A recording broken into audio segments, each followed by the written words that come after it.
Hello friends, குவைத்தில் வேலை பார்க்குற எல்லா வெளிநாட்டு தொழிலாளர்கள், இந்தியன்ஸ், பங்களாதேஷ், நேபாள், பிலிப்பைன்ஸ் எல்லோருக்கும் ஒரு முக்கியமான அலர்ட் நியூஸ் வந்திருக்கு. சிவில் ஐடி பற்றி, விசா அண்ட் ஒர்க்லா, அப்புறம் ட்ராவல் செக், அப்புறம் கம்பெனியோட ரூல்ஸ், இது எல்லாத்துலேயுமே புது மாற்றங்கள் கொண்டு வந்திருக்காங்க. இந்த வீடியோவை ஸ்டார்டிங்லேருந்து எண்டிங் வரைக்கும் ஸ்கிப் பண்ணாமல் பாருங்கள். குவைத்தில் public authority for civil information ஒரு புதிய வார்னிங் கொடுத்துருக்காங்க. என்ன வார்னிங் கொடுத்துருக்காங்க அப்படின்னு பார்த்தீங்கன்னா, சிவில் ஐடி அட்ரஸ் அப்டேட் கம்பல்சரியாக இருக்கணும். மொபைல் ஐடி இல்லாதவங்களுக்கு ஏர்போர்ட்டில் ப்ராப்ளம் வரும். சிவில் ஐடி டெலிவரி டிலே ஆச்சுன்னா புது ரூல்ஸ் கொண்டு வந்திருக்காங்க. Civil ID address update compulsory. அதில் பார்த்தீங்கன்னா, நீங்கள் ரீசெண்டாக வீடு மாறி இருக்கீங்க அப்படின்னா நீங்கள் வீடு மாறின 30 நாளுக்குள்ளே நீங்கள் அப்டேட் பண்ணியிருக்கணும். அப்டேட் செய்யலைன்னா உங்களுக்கு 20 கேடி ஃபைன் போட்டுருவாங்க. ஃப்யூச்சரில் ஐடி ரெனியூவல் ரிஜெக்ட் ஆக சான்ஸ் இருக்குது. நிறைய தொழிலாளர்கள் இதை சீரியஸாக எடுத்துக்க மாட்டாங்க. ஆனால் நம்ம கட்டாயம் பண்ணி ஆகணும். மொபைல் ஐடி இல்லாதவங்களுக்கு ஏர்போர்ட்ல ப்ராப்ளம் வரும்னு சொல்லியிருக்காங்க. Public authority of civil information physical civil ID வர்றதுக்கு டிலே ஆகலாம்னு சொல்றாங்க. ஆனால் டிஜிட்டல் மொபைல் ஐடி இருந்துச்சுன்னா ஃபிளைட்ல உங்களுக்கு எந்த பிரச்சனையுமே வராது. நீங்க ஒரு நாட்டுல இருந்து இன்னொரு நாட்டுக்கு போறீங்க அப்படின்னா உங்களை அக்செப்ட் பண்ணிக்குவாங்க. குவைத் மொபைல் ஐடி ஆப்பை நீங்க இன்னும் டவுன்லோட் பண்ணலன்னா நீங்க உடனே பண்ணிடுங்க. சிவில் ஐடி டெலிவரி ஆகிறதுக்கு டிலே பண்ணுவாங்க. இதுக்காக புது ரூல்ஸ் வந்திருக்கு. அது என்னன்னு பார்ப்போம். சிவில் ஐடி டெலிவரி டிலே ஆகிறனால உங்க வீட்டுக்கு கொண்டு வர்ற பொருள் டெலிவரி ஆக லேட் ஆகும். அதாவது ஹோம் டெலிவரிக்கான நேர இடங்கள் அதிகரிக்கப்படும். சப்போஸ் உங்களுடைய ஐடி கார்டு மிஸ் ஆயிருச்சு அப்படின்னா நீங்க ஆன்லைன்லயே புகார் பண்ணிக்கலாம். நீங்க புகார் பண்ண 48 மணி நேரத்துக்குள்ளேயும் உங்களுக்கு டூப்ளிகேட் ஐடி வந்துடும். விசா, குடியிருப்பு, வேலை அனுமதி குறித்து பெரிய எச்சரிக்கை கொடுத்திருக்காங்க. உங்களுடைய குடியிருப்பு ரெனியூவலை ரொம்பவே ஸ்ட்ரிக்டா செக் பண்றாங்க. நீங்கள் உங்களுடைய ரெசிடென்சியை ரெனியூவல் பண்ணணும் அப்படின்னு நினைக்கிறீங்கன்னா எதெல்லாம் செக் பண்ணுறாங்கன்றதை பார்ப்போம். அட்ரஸ் மிஸ்மேட்ச் ஆகுதா, கம்பெனி கான்ட்ராக்ட் மிஸ்மேட்ச் ஆகுதா, சம்பளம் இன்னும் கணக்கில் வரவில்லையா, போக்குவரத்து விதிமீறல்களை மீறி இருக்கீங்களா, போக்குவரத்து அபராதங்கள் இருக்கா அப்படின்னு இது எல்லாமே செக் பண்ணுவாங்க.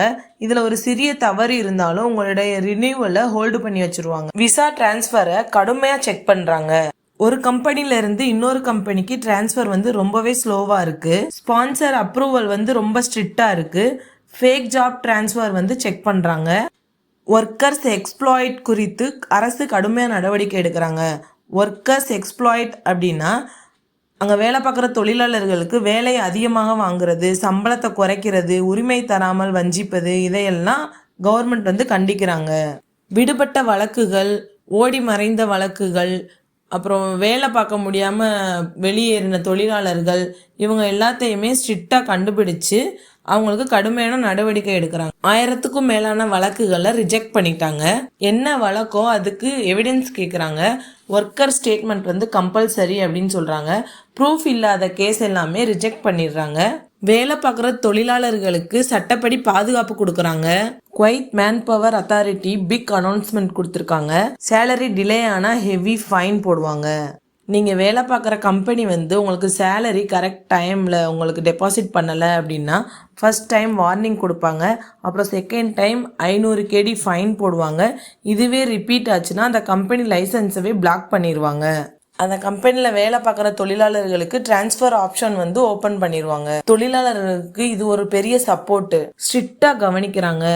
என்னன்னா ஒர்க் ஹார்ஸ், பிரேக் டைம், அப்புறம் வீக்லி ஹாலிடே, இது எல்லாமே மானிட்டரிங் பண்ணுறாங்க குவைத் அரசு.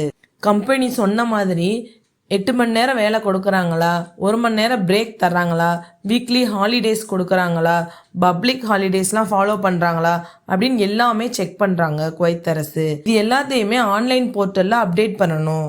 இந்த டீட்டெயில்ஸ்லாம் அந்த கம்பெனி அப்டேட் பண்ணலை அப்படின்னா கம்பெனிக்கு லீகல் ஆக்ஷன் எடுப்பாங்க. அவங்க வேலை பார்க்குற தொழிலாளர்கள் கொடுக்குற புகாரை எடுத்துக்குவாங்க. அந்த கம்பெனியில் அடிக்கடி இன்ஸ்பெக்ஷன் வைப்பாங்க. ட்ராவல் ஏர்போர்ட் ரூல்ஸ் என்னன்னு பார்த்தீங்கன்னா, பயோமெட்ரிக் நியூ சிஸ்டம். குவைத்தில் ஏர்போர்ட்டில் பயோமெட்ரிக்ஸை டெம்பரவரியாக க்ளோஸ் பண்ணி வச்சுருக்காங்க.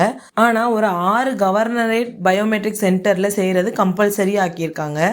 கேஸ் உள்ளவங்க ஏர்போர்ட்லேயே ஸ்டாப் ஆகலாம். கேஸ் இல்லாதவங்க ஸ்மூத்தாக ட்ராவல் பண்ணலாம். அதனால் பயோமெட்ரிக் பெண்டிங் எதுவும் இருந்துச்சுன்னா நீங்கள் உடனே கிளியர் பண்ணிடுங்க. ஓவர் ஸ்டே ஃபைனில் நியூ அப்டேட் கொண்டு வந்திருக்காங்க. அது என்னன்னு பார்த்தீங்கன்னா, ஓவர் ஸ்டே ஃபைனை நீங்கள் ஏர்போர்ட்லேயே அந்த ஃபைனை பே பண்ணிக்கலாம். ஆன்லைன்லேயே நீங்கள் அந்த ஃபைன் எவ்வளோன்றதை செக் பண்ணிக்கலாம். இதனால் வெளிநாட்டவர்களுக்கு ரொம்பவே ஈஸியாக இருக்கும். குவைத்தில் இப்போது விசா ஃப்ராட், அப்புறம் fake jobs, salary delay, illegal residence, fake company sponsorship, இந்த எல்லா பிரச்சனையுமே கவர்மெண்ட் 0 டாலரன்ஸாக கண்ட்ரோல் பண்ணிட்டு இருக்காங்க. இதில் ஏதாச்சும் தவறு நடந்துச்சுன்னா ஃபைன் போடுவாங்க, உங்களை நாடு கடத்துவாங்க, உங்கள் ட்ராவலை பேன் பண்ணிடுவாங்க, அதாவது உங்கள் பயணத்தை தடை செஞ்சுடுவாங்க. இவ்வளோ ஸ்ட்ரிக்டாக குவைத்தில் ஆக்ஷன் எடுக்கிறாங்க. முக்கியமான அலர்ட் அப்டேட்ஸ் எல்லாமே இந்த ஸ்க்ரீனில் தெரியுது, பார்த்துக்கோங்க.